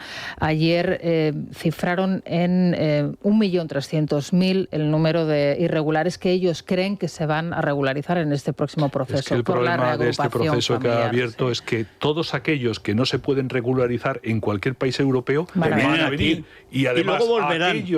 Aquellos que lógicamente las mafias ven un coladero para España. Se están produciendo movimientos en África, en Marruecos, en otros partes. Hoy la prensa marroquí pues alaba muchísimo la política de Sánchez, evidentemente. Pero claro, eso vamos a tener un problema, porque no se habla ya de los 500.000 o los 800.000 que unidos a la reagrupación. Estamos hablando de 2 millones. 2 millones. Bueno, una pausa. Es la mañana. Es radio.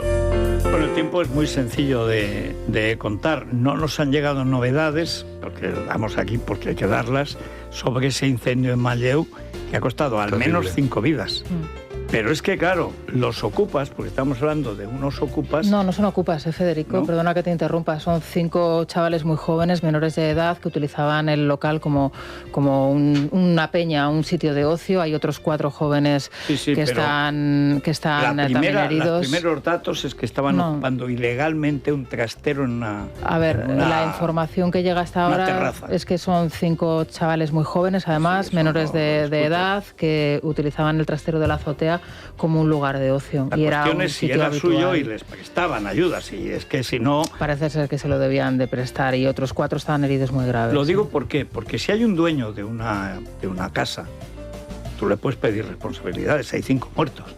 Pero claro, si resulta que aquí no hay ninguna forma legal que aparte a esos, que proteja a esos chicos, ahora ¿a quién reclama la familia?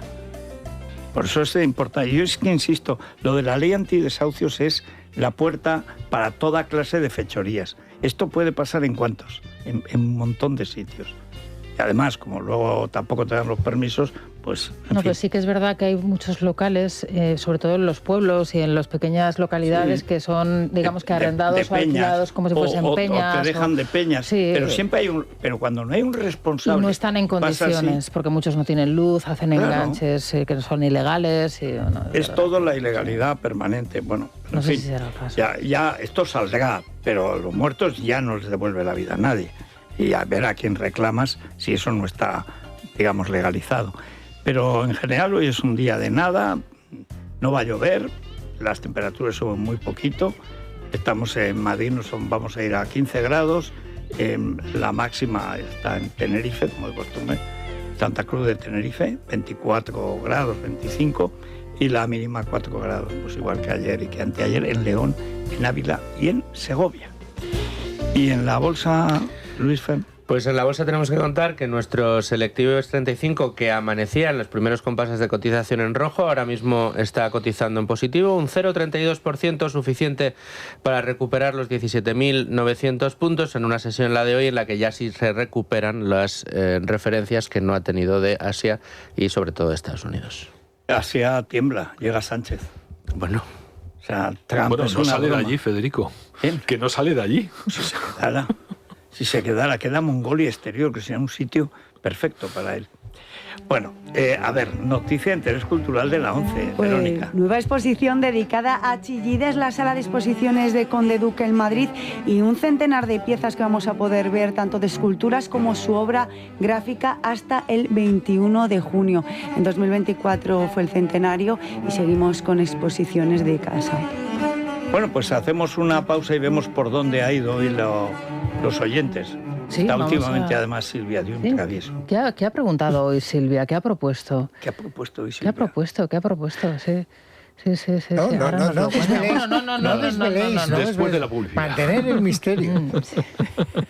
Bueno, vamos a ver. Gran polémica. Sí, porque ayer es que tengo que contarlo todo. Eso decíamos fuera del micrófono, no, o sea, aquí se cuenta.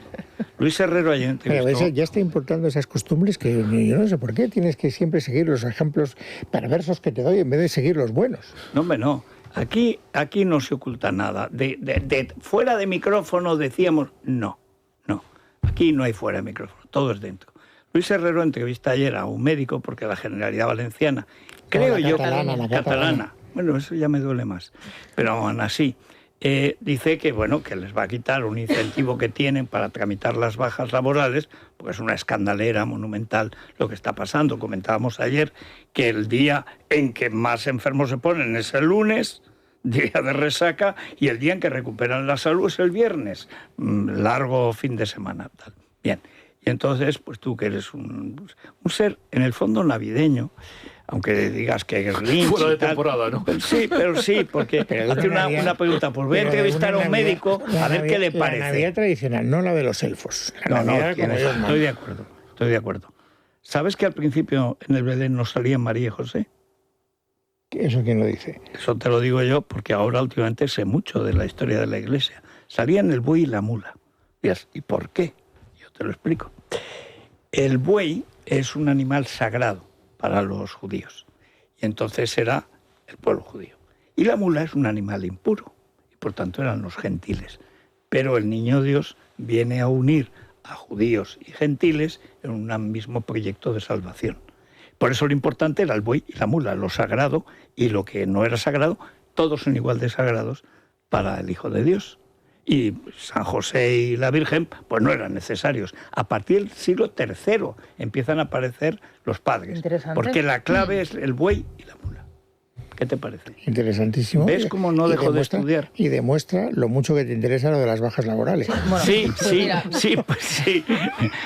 Y además te voy a recetar la historia de la Iglesia Católica del padre Gabriel Zarraute. Pero si yo estoy encantado y además es verdad que prometí que escucharía tu podcast y no lo he escuchado todavía porque me disuadiste, me dijiste que salías tú una hora hablando. Digo, ¿por qué tienes que ser? Una cosa tiene que ser más... Mal, pero tenías que haber escuchado ya. Pero hay casi 80.000 que lo han seguido, pero tú puedes ser el último. Lo tengo pendiente. No, allá tú. Bueno, vamos a retomar el caso. El caso es que Luis, que hace un programa estupendo, ayer abordó esta cuestión que es muy polémica, como siempre, y entrevistó a un médico que estaba a favor de los médicos. Estaba indignado, porque el médico estaba indignado con la posibilidad de que eso sucediese.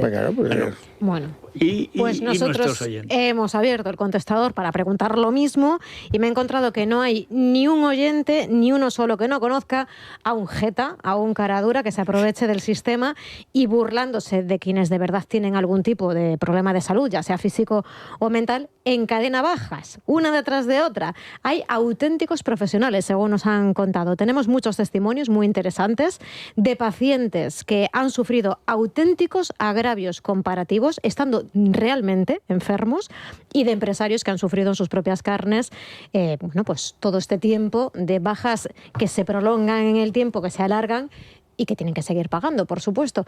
Hay hasta detectives por medio. Hacemos una pausa y les escuchamos. Es la mañana. Es radio. Bueno, vamos a ver. Vamos a hablar de los profesionales de las bajas que deberían estar ya reconocidos como categoría laboral en casi todas las... Fijos, continuamente discontinuos. Continuos, estos son continuos. Yo creo que en casi todas las empresas hay alguno y molestan tanto a los empresarios como a los compañeros que tienen que hacer su trabajo cuando ellos no están, claro. Y ojo, porque según Antonio, mira, nos sigue desde tu tierra, desde Castellón, en algunas empresas públicas, y seguro que el ejemplo que él nos pone no os sorprende, directamente los sindicatos fomentan este fraude. Yo quiero manifestar que he conocido personalmente a profesionales del no trabajar, que se dedican exclusivamente a no trabajar, a encadenar bajas con vacaciones, vacaciones con bajas. La empresa no puede despedir porque el despido es carísimo y entre todos haciendo el trabajo del que no trabaja y pagándole su sueldo. Creo que hay una puerta muy grande para acceder a las bajas laborales, entonces hay un abuso generalizado y yo creo que aquí habría que establecer más controles médicos por un lado, más controles de las bajas, que no sea tan fácil acceder a esta baja y sobre todo yo creo que la persona que esté de baja pues reducir las prestaciones económicas de una manera clara. Esto sería disuasorio, evidentemente. Yo conozco a uno, mi cuñado. No me preocupa decirlo porque como es rojo y sindicalista no se oye. Pero el chico tiene una mala salud. Eso sí, luego al gimnasio va y paseo marítimo con el perro también. Cuando no libra por ser sindicalista se da de baja. Yo creo que no sabe dónde está. Como el hermano de Pedro Sánchez no sabe dónde está su puesto de trabajo. Pues en mi entorno familiar, concretamente una sobrina de mi mujer, sí que está de baja siempre que puede, sin motivo aparente, pero porque es una sinvergüenza. Mi caso, año 2000, derrame cerebral, parte izquierda paralizada, crisis convulsiva, 4 días en coma. Despierto, facultativos, lo de usted es de libro, tirar para retirarse. Parte de la mutua, a los 6 meses después de estar luchando con abogados para conseguir, pasando tribunales médicos y todo, a currar. Caso, una parienta que conozco. Esguince de tobillo, año y medio de baja. Temas de baja por enfermedad mental, depresión, etcétera, etcétera, no hay nada que hacer. Hace unos años tuvo un empleado, se pilló una baja por depresión larguísima, ya le pusimos un detective y descubrimos que estaba asesorando a otra empresa. Salía todos los días de su casa y pasaba la jornada en otra empresa trabajando para ellos, evidentemente en B. Lo pusimos en conocimiento del juez, falló a favor del empleado, lo tuvimos que despedir, indemnización completa. Una gracia. ¿Queréis hablar de las bajas? Claro que sí. Podéis hablar de las bajas en el sector público, por ejemplo, en correos, donde son los propios sindicatos los que animan a los trabajadores a cogerse bajas de vez en cuando. Y esto está comprobado. Bueno, pues, los propios sindicatos y la propia ministra de Trabajo, que el otro día hizo un alegato a que había que... El trabajo es malo, cansa, estresa. Bueno, claro, como no han trabajado nunca, ayer lo veía, digo, vamos a ver. El sordo, liberado sindical. El del Álvarez, liberado sindical. Yolanda, liberada también sindical, creo que un mes o algo así hizo como de abogada. Sánchez en su vida ha hecho nada. Pero vamos a ver, ¿pero qué sabéis de lo que es trabajar? Si sois negadores del esfuerzo. Yo vuelvo otra vez al libro que ayer mencionábamos de Estefanía Molina, que me parece muy acertado, el de los hijos de los boomers, cuando ella dice, cuando una generación, y se refiere a los millennials, está educada en que el esfuerzo no sirve para nada, porque al final no les compensa, dejan de esforzarse. Entonces, una de las reacciones puede ser precisamente esa, la de la baja alternativa, ¿no? Como trabajo. Es verdad eso, pero también es verdad, por ser justos con los millennials, que también ellos tienen un futuro muy negro, y que ahora mismo el precio de la vivienda, las expectativas laborales, los niveles salariales hacen que mucha gente viva con una esperanza muy maltrecha. ¿Tú crees que sí, pero ha habido una generación que tenía un presente muy duro, ¿eh? ¿Tú crees que el tuyo era mejor? Sí, lo creo. De verdad, la España en la que tú tuviste que emplearte y estudiar y trabajar y esforzarte era mejor que esta. A lo mejor yo sí, a lo mejor yo nací en un gobierno civil, como recuerda Federico, y a lo mejor en mi caso sí, a lo mejor en mi caso... Mira, yo no, vamos a ver, me parece que la experiencia de cada uno es la de... Es decir, yo me tuve que ir de mi casa con 10 años. Como a Ciudad Zamora, que no conocía absolutamente nada. 7 años. Sí. Luego, cada verano, me tenía que ir a hacer prácticas a un periódico y a una ciudad que no conocía entonces, que era Sevilla. Y me iba todos los veranos ahí. No tenía garantías de futuro de ningún tipo, en modo alguno. Lo que pasa es que entendía que el esfuerzo, y no tenía, digamos, tiempo para deprimirme y decirme, tenía que superar el obstáculo, estaba ahí, lo superaba. Es evidente. Mira. Y no había garantías de futuro de ningún tipo. Es decir, nadie te garantiza el futuro. No, pero sí lo que había, Paco, es que en casa aprendíamos que primero uno no se quejaba. Luego teníamos una obligación, que era, en mi caso, recuerdo, estudiar. Cuando yo digo, también con 10 años, yo cumplí 11 en un colegio del Frente de Juventudes, que era una disciplina de verdad y tal.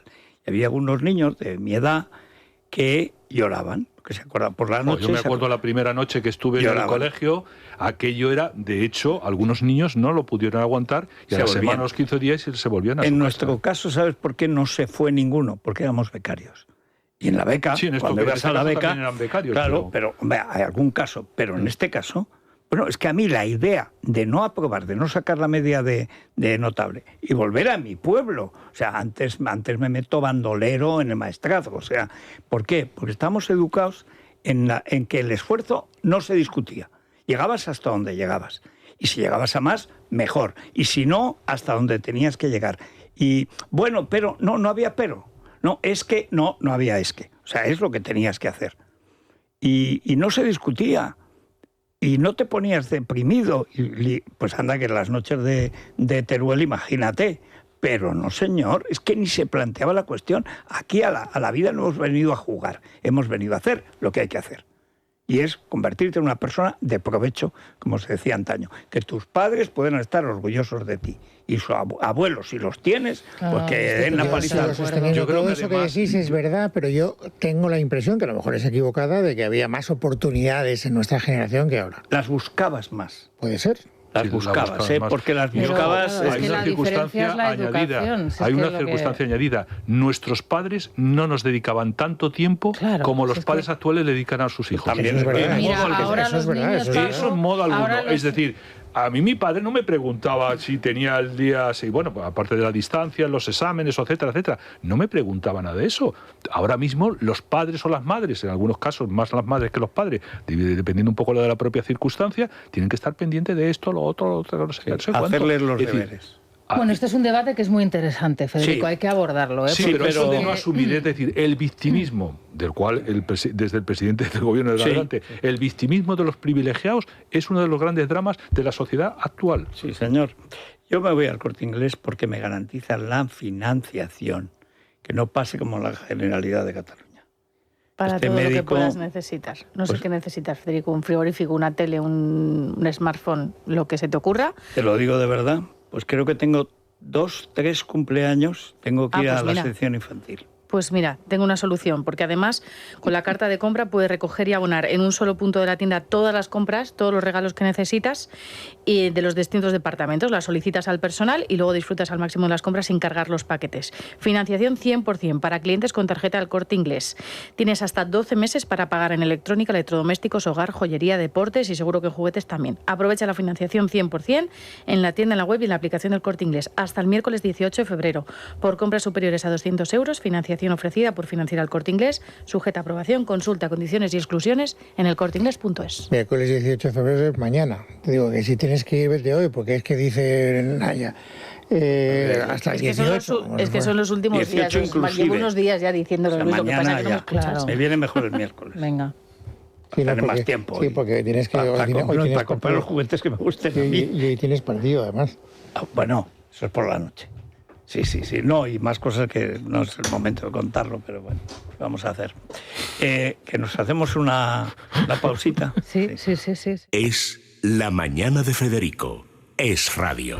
Bueno, vamos a ver, Daniel Muñoz. Bueno, pues estamos a la espera de que Elma Saiz, María Jesús Montero y Yolanda Díaz comparezcan en la sala de prensa de Moncloa para dar cuenta de lo aprobado en el Consejo de Ministros. Lo harán en los próximos minutos, a partir de las 10:30. Que serán las hijas de Elena. Hay que decir era buena. ¿A las 10:30? A las 10:30, sí, se adelanta todo por ese acto que hay en el Congreso a partir de las 12:30. El de la Constitución. Que ha durado media hora el Consejo de Ministros. Sí, ha durado muy poquito, empezó a las 9, apenas una hora, poco más. Y el pincho de tortilla. Poco más de una hora. Hay que decir no que... respetan nada, Luis. Coincidiendo con la visita de eurodiputados que evalúa las medidas de lucha contra la corrupción, pues el Gobierno lo que hace en el Consejo de Ministros de hoy, entre otros asuntos, es dar luz verde a ese anteproyecto de ley que anunció el presidente del Gobierno tras el caso Cerdán. Moncloa, Leticia Barquín, ¿qué tal? Muy buenos días. Buenos días. El Gobierno aprueba hoy el anteproyecto de ley con el que pretende reforzar la lucha contra la corrupción 9 meses después de que el presidente Pedro Sánchez lo anunciara en el Congreso en plena tormenta política por el caso Coldo. El texto será detallado por la vicepresidenta primera, María Jesús Montero, y contiene contempla como medida estrella la creación de una agencia independiente de integridad pública. Se trata de un órgano que centralizará competencias de prevención, supervisión y persecución de la corrupción actualmente repartidas entre distintos organismos del Estado. La norma endurece además las condiciones para la recepción de subvenciones públicas destinadas a gastos electorales y refuerza el control sobre las infracciones contables de los partidos. El Consejo de Ministros también aprobará la subida del SMI hasta los 1.221 euros y el presidente Pedro Sánchez ha anunciado en X, la red social a la que señala que ordenará a la Fiscalía investigar posibles delitos vinculados a contenidos generados con inteligencia artificial horas antes de viajar a la India por segunda vez en apenas año y medio para participar en una cumbre sobre esta misma materia. Por cierto, que era cuando la Dana no volvió, ¿eh? Dice, en el Ventorro, y tú en el Ventorro de Eli. Federico, fue peor, retrasó la vuelta. Exactamente. Para tener ¿Dónde posó Begoña? En Bollywood. Lo comentábamos que el Gobierno acelera el Consejo de Ministros porque a partir de las 12:30 el Congreso de los Diputados acoge ese homenaje a la Constitución. Va a asistir, entre otros, Alberto Núñez Feijóo, que esta mañana ha vuelto a pronunciarse sobre las negociaciones con Vox. Maite Loureiro, ¿qué tal? Muy buenos días. ¿Qué tal? Buenos días. Después del toque de atención de Génova, María Guardiola, el presidente del Partido Popular, ha pedido no frustrar el cambio. Lo ha hecho durante un desayuno informativo en el que ha presentado al presidente de Castilla y León, Alfonso Fernández Mañueco, que también ha lanzado un mensaje a Vox en plena precampaña. La gente está haciendo su parte para el cambio. No podemos permitir que fallen los partidos. Nuestra obligación es ordenar la mayoría de cambio que ha salido de las urnas y no fracturarlo. Los problemas cotidianos no se arreglan con simples frases, eslóganes o un tuit. No hemos venido a contar cuentos a las personas de nuestra tierra y de nuestro país. No hemos venido tampoco a soltar improperios por las redes sociales. Desde el Partido Popular hemos venido a gobernar. Y gobernar es difícil. Ya en el turno de preguntas, Mañueco ha dicho que prefiere un gobierno en solitario, aunque se ha mostrado partidario de un posible acuerdo con Vox, y así lo dictan las urnas, aunque ha dicho que el pacto tiene que durar 4 años, que no puede ocurrir que debido a las encuestas o a cálculos estratégicos acaben abandonando el Ejecutivo. ¿Por qué no azotan el mar como el rey Canuto por portarse mal? O sea, pero vamos a ver. Que es que tú no eliges qué es lo que tienes que hacer. Te ha tocado porque lo has hecho muy mal, porque hacéis muy malas campañas la última semana. Pero hombre, se ha sacado a Vito Quiles del Código Civil. O sea, pero si no sabíais lo que hacer en Aragón y al paso que van en Castilla y León, se van a pegar un susto. Pero no, es que no podemos permitir que las mayorías... ¿Por qué no hablas de tu programa si lo tienes, aparte de seguir en el poder? Porque no lo tienes. Yo creo que no es el momento de plantear eso. Lo momento es de plantear un programa para intentar aunar una mayoría más crecida de lo que tenías ahora mismo. Aclárate, ¿qué pasa con Mercosur? Claro. Ayer veía, hay gente, en la radio equidistante, que dice, pero es una buena solución, porque el libre mercado, vamos a ver, que no hay libertad de mercado. El otro día lo decía un agricultor andaluz, decía, pero vamos a ver, si son incapaces de controlar el narco, ¿cómo van a controlar las mercancías putrefactas, sin los fitosanitarios, etcétera, que están entrando de todo el norte de África? Y es verdad. Y dice, no, pero es que hay unas leyes que no se cumplen, que los primeros que no la cumplen es Europa. ¿Qué pasa con el arroz? 2 años lleva la India, jorobando el arroz español porque no tiene que gastar en ningún tipo de cosa que aquí es obligatorio. Se cargan el arroz bomba con el basmati hindú, que cuesta la mitad. Pero, ¿y eso cómo no lo prohíbe? Porque Europa hace los acuerdos, lleva la coima y luego no controla lo que entra. Y encima tratan a los agricultores de idiotas. Un par de asuntos más. Junts ha comunicado que esta tarde votará en contra de la propuesta de Vox para prohibir el burka, así que en principio no saldrá adelante, pero al mismo tiempo ha registrado otra proposición de ley para prohibir el burka y el velo en espacios públicos y delegar a Cataluña las competencias en materia de seguridad e identificación de personas. Hace escasos minutos le han preguntado en el Congreso a la portavoz parlamentaria de Vox, a Pepa Millán, por este rechazo de Junts y ha dicho lo siguiente. Junts ha anunciado que va a votar en contra. Junts está a favor de la islamización en Cataluña. Y esto se lo tendrán que explicar a los catalanes que están sufriendo pues esa sustitución poblacional con la que tanto orgullo alardeaban en Podemos que querían llevar a cabo, ¿no? La teoría del reemplazo que quieren llevar a cabo, pues bueno, Junts va a ser colaborador necesario de eso. Bueno, hay que decir que ella no lo sabe porque es muy joven, pero ese fue el plan de Pujol. Llevar musulmanes y no hispanos que a cambio de la religión pues no hablaban español. Ahí está. Como es tan joven, pues ella no lo sabe. Y incluso bibliografía. Año 1974. La inmigración, problema y esperanza de Cataluña. Como ella es andaluza, el andaluz es el ser de menos valor de España. Si alguna vez, por la fuerza de su número, conquistara el poder en Cataluña, se destruiría y nos destruiría, porque el andaluz es un hombre destruido. Textual. Desde luego se prevé un pleno interesante esta tarde en el Congreso. Por último, Adif comunicó anoche que hoy se reanudaría el servicio de alta velocidad entre Madrid y Sevilla. Lo anunció con escasa antelación y lo dejó de alguna manera, dejó la decisión en manos de los operadores, así que vamos a comprobar si están circulando o no trenes. Atocha, Luis Díaz, ¿qué tal? Muy buenos días. ¿Qué tal? Muy buenos días. Casi un mes con la línea totalmente suspendida. Parece ser que ya van saliendo los primeros trenes de alta velocidad con destino a Andalucía. Lo que os podemos confirmar es que el primero de ellos ha sido un Wigo a las 7 menos 5 de la mañana y un Irio prácticamente una hora después, destino Sevilla. Renfe también ha restablecido su servicio de AVE después de que Adif autorizase la circulación a primera hora, por lo que la mayoría de líneas que conectan la capital con el sur, como Sevilla, Cádiz, Granada y Almería, vayan recuperando la normalidad. No ocurre lo mismo con la línea Madrid-Málaga-Algeciras. La circulación permanece interrumpida. Según Renfe, ya están trabajando en un plan alternativo que incluya traslado por carretera entre Antequera y Málaga. Hemos hablado con los primeros pasajeros que han llegado aquí a la estación de Atocha sobre las 9 de la mañana, procedentes de Sevilla, y esto es lo que nos han dicho. No, entiendo que ha ido a la misma velocidad porque ha salido en hora y ha llegado a la misma hora que siempre. Todo tranquilo y en horario previsto y todo. Hemos ido pasando por todos los sitios de parada a su hora, así que bien. Al pasar por Adamuz, ¿habéis tenido alguna preocupación o algo? Bueno, un poco de inquietud, pero tampoco sabíamos por dónde estabas pasando porque no se veía nada, era de noche todavía. Muy tranquilo, muy bien. No ha habido incidencias de ningún tipo y muy poquita gente en el tren. Por cierto, mañana está previsto que el Consejo de Gobierno de la Junta de Andalucía se celebre en Adamuz, ya que se cumple un mes del trágico accidente. Bueno, pues pasemos a una cosa más grata, que es la crónica rosa, bueno, Isabel. Siempre más grata, a pesar de las peleas, porque estamos como en la bancada del Congreso. Por poner un ejemplo, los Campos contra los Matamoros, contra los Constancia y contra los Flores, que son la misma familia, todos, pero muy que liado. Se han visto envueltos en una polémica, Federico. A ver, yo entiendo que ellos acuden a los platos de televisión a hablar de sus propias vidas porque tampoco es que nos interese demasiado su opinión sobre lo que está pasando con Obama y los aliens, ¿no? Por ponerte un ejemplo. ¿Pero qué hacen? Pues que se pelean entre ellos. Estuvo Laura Matamoros, que sabes que la han contratado en Espejo Público hace una semana y pico, hablando mal de su primo. Pues ayer hemos tenido la respuesta de ¿quién? De Alejandra Rubio, para hablar mal de Laura Matamoros y de esa forma pues ajustar cuentas. Pero hace falta un árbol genealógico para seguir todo esto. Como dice Isabel, esto es de primero de crónica. Bendito sea Dios. Yo creo que deberíamos Luis, poner una pizarra. No, ya. Las dinastías son básicamente 3. La pizarra de Rossi de allí de la redacción la podemos traer, tu pizarra. Si conseguimos borrar la Vileda que se nos ha quedado ahí, o Veleda, o como se diga. Yo le he traído una campanilla. Aquí la tengo. usa rara vez, pero bueno.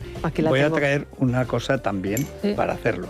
Sobre todo porque algunos que se incorporan como Luis a esto vacilan en las dinastías. No, yo es que no me he oído de otro. Oye, pero es una buenísima idea. Es que esto parece la lista de los reyegodos. Eso es que hace falta, no es que hace falta muy grande. Yo tengo una muy grande, pero es mía. Entonces, bueno, pedid otra. Mira, podíamos hacer... Pues está pintarrajeada y no se quita la raya. Guerra de las pizarras. Podríamos hacer... Hablando de los Reyes Godos, estoy muy preocupado porque el Recesvinto y Bamba están en unas cajas con chinchetas, en un altillo, en una sacristía de Toledo, y hay gente reclamando que, por favor, son reyes que fueron muy importantes para el contigo, me lo he leído también. Una cosa... Otra cosa es que fuera su intila. que fue muy malo. 80 vintos. Pero no, eso es el... 80 vintos, reces vintos.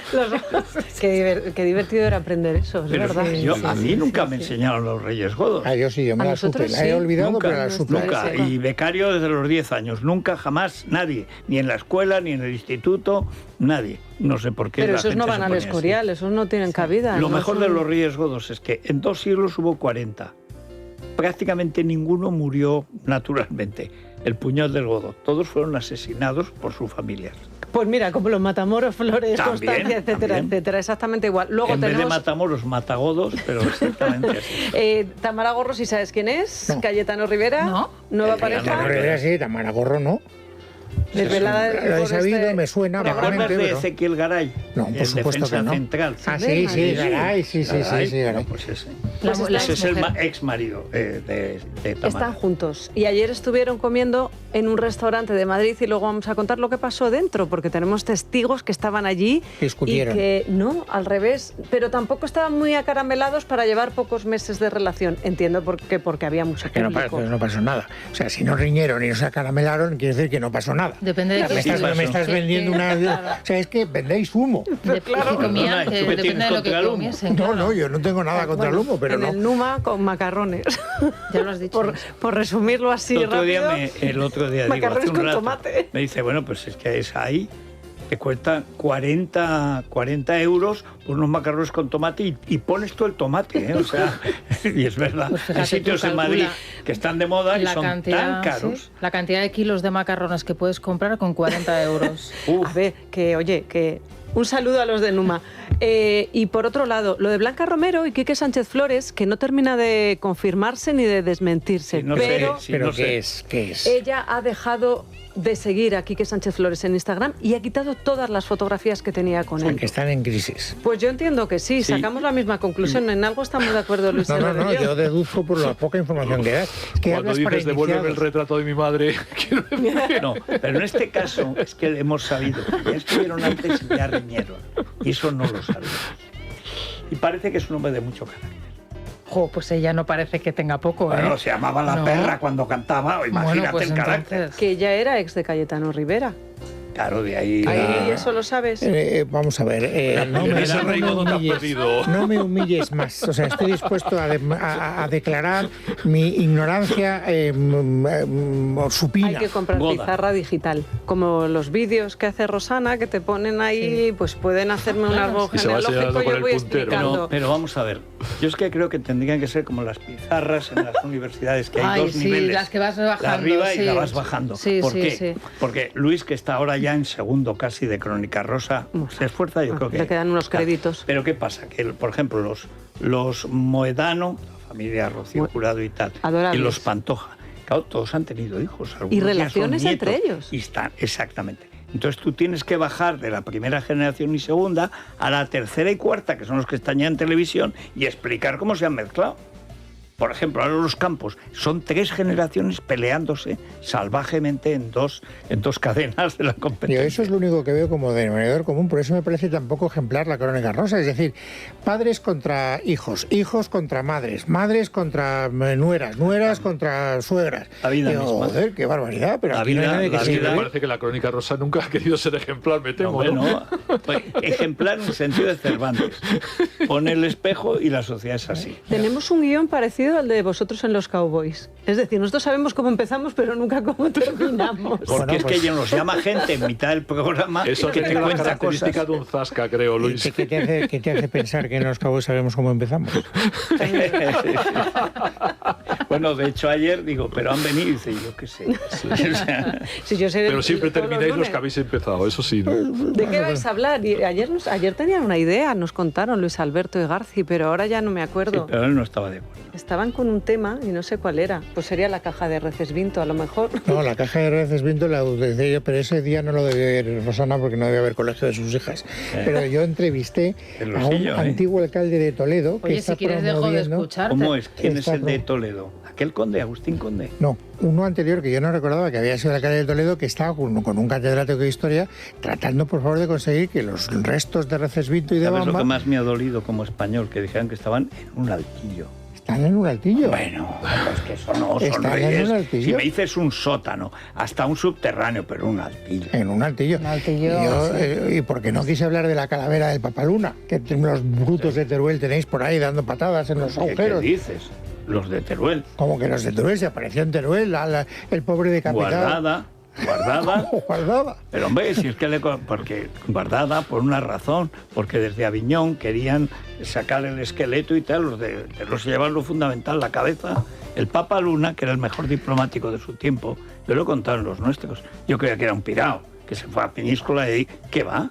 Si era el principio, el más aristotélico, el más sólido que había. El que tenía el que tenía el cetro era él. O sea, claro que sí, en aquel momento, la legitimidad. Pero según contaron, tendría que repasar el diario de Teruel o el Heraldo de Aragón, pero lo que contaban era para salvar la calavera porque querían diseminar, romper, triturar y aventar los restos de aquel hombre. Yo sé que está ahí en unos agujeros en Teruel la pobre calavera del Papaluna y yo estoy desolado. A ver si los agujeros son nichos, Luis. Bueno, pues no tengo ni idea. Pero te escuchamos todos, ¿eh? No te creas. No, lo de Recesvinto no lo había escuchado. Y además que ya digo que generas muchísima polémica y mucha conversación en el programa por las noches, tus entrevistas y tus... de cine son buenísimas. Lo de la ley de Jenny Penn, yo la vi esa misma tarde.